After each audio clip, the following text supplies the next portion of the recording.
اور اب تو حال یہ ہو گیا ہے کہ ساری چیزوں سے تعلق توڑ کر ہم نے سارے رشتے اپنے موبائل سے جوڑ لیے ہیں۔ اس وقت ہمارا سب سے قریبی رشتہ دار اگر کوئی ہے تو وہ اپنا موبائل ہے۔ یہ ہنسنے کی بات نہیں ہے، یہ بہت نقصان کی بات ہے۔ اس قدر قریبی رشتہ، ماں باپ سے بھی زیادہ قریبی رشتہ موبائل سے، باپ سے بھی قریبی رشتہ موبائل سے، بیوی سے بھی زیادہ قریبی رشتہ موبائل سے۔ آپ کہیں گے اتنا قریبی رشتے کی آپ بات کرتے ہیں؟ ہم کہتے ہیں جو جتنا قریبی رشتہ دار ہوتا ہے اس پر توجہ اتنی زیادہ ہوتی ہے، اس سے پیار اتنا زیادہ ہوتا ہے، اس کی طرف توجہ اتنی زیادہ ہوتی ہے، اس سے لگن اتنا زیادہ ہوتا ہے۔ ہماری آنکھ ابھی بستر پر کھلی نہیں ہوتی اور ہم سیدھا ہاتھ اٹھا کر کے آدھی آنکھیں بند ہوتی ہے اور آدھی آنکھیں کھلی ہوتی ہے اور ہم پہلے اپنے موبائل کی طرف ہاتھ بڑھاتے ہیں، کسی کا میسج تو نہیں آیا۔ میرے پیارے آقا صلی اللہ علیہ وسلم کے پیارے دیوانوں، امی کے پاس بیٹھے ہیں پھر بھی موبائل، بیوی کے پاس بیٹھے ہیں پھر بھی موبائل، والد کے پاس بیٹھے ہیں پھر بھی موبائل۔ حد تو یہ ہے کہ مسجدوں کے اندر بیٹھے ہیں پھر بھی موبائل۔ یقیناً اگر کام کے میسیجز ہو اور اگر کام اور ضروری چیز ہو، ٹائم دیکھنا ہو تو آپ یقیناً موبائل کو ہاتھ میں لیں۔ موبائل کوئی بری چیز نہیں ہے، لیکن انسان کتنا ڈوب گیا، عبادت کا سارا وقت انسان اپنے موبائل پر ضائع کرتا ہے۔ وقت کی قلت، انسان بار بار شکایت کرتا ہے وقت کی قلت دامنگیر ہے، ٹائم میرے پاس نہیں ہے، وقت میرے پاس نہیں ہے، میں بہت مصروف ہو گیا ہوں، میں بہت بزی ہو گیا ہوں۔ لیکن اس کو دیکھو کہ رات کے 2-3 بجے تک کے آن لائن رہتا ہے بلا ضرورت۔ ضرورت ہے تو کوئی بات نہیں، بلا ضرورت۔ میرے آقا صلی اللہ علیہ وسلم کے دیوانوں، موت کی تلوار ہمارے سروں پہ لٹک رہی ہے اور ہمیں جلد سے جلد موت کی تیاری کرنا ہے۔ صوفیہ فرماتے ہیں جیسے سورج غروب ہونے والا ہوتا ہے تو کسان نظر سورج پر رکھتا ہے اور جلدی جلدی کام نپٹانے کی کوشش کرتا ہے۔ اس کو یاد ہے یہ بات، اس کے ذہن میں یہ بات کہ آج کا سورج غروب ہونے سے پہلے میں نے اپنے کام کو مکمل کر دینا ہے تاکہ کل کا سورج طلوع ہونے کے بعد میں نے پھر بیج بو کر کے آگے کا کام کرنا ہے۔ میرے آقا صلی اللہ علیہ وسلم کے دیوانوں، وہ کسان اگر یہ سورج غروب ہوتے ہوتے مر گیا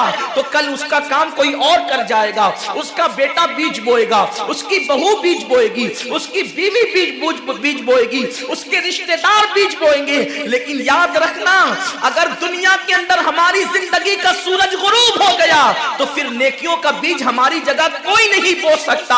اللہ رب العزت نے کبھی ماہ رمضان کی شکل میں، کبھی شب برات کی شکل میں، کبھی شب قدر کی شکل میں، کبھی اللہ اکبر ماہ شعبان کی شکل میں، کبھی لیلۃ البراء کی شکل میں، کبھی شب معراج کی شکل میں، کبھی لیلۃ الجمعہ کی شکل میں یہ حسین قیمتی لمحات ہمیں اس لیے عطا فرمائے ہیں کہ میرے بندے اگر تو گناہوں کے اندر ڈوب گیا ہے، یہ مخصوص راتیں تجھے دے رہا ہوں، مخصوص دن تجھے دے رہا ہوں، ان راتوں میں میری عبادت کر لے، ان دنوں میں میری عبادت کر کے مجھے راضی کر لے تاکہ میں تیری مغفرت کر دوں۔ اور پھر رمضان شریف کی تو بات ہی جدا ہے۔ ماہ رمضان تمام مہینوں کا سردار ہے۔ میرے آقا مصطفیٰ کریم رؤوف الرحیم صلی اللہ علیہ وسلم فرماتے ہیں ماہ رمضان کو سارے مہینوں پر ایسی فضیلت ہے جیسے مجھ محمد کو تمام مخلوق پر فضیلت حاصل ہے۔ میرے آقا فرماتے ہیں ماہ رمضان شریف میں اگر تم ایک نیکی کرتے ہو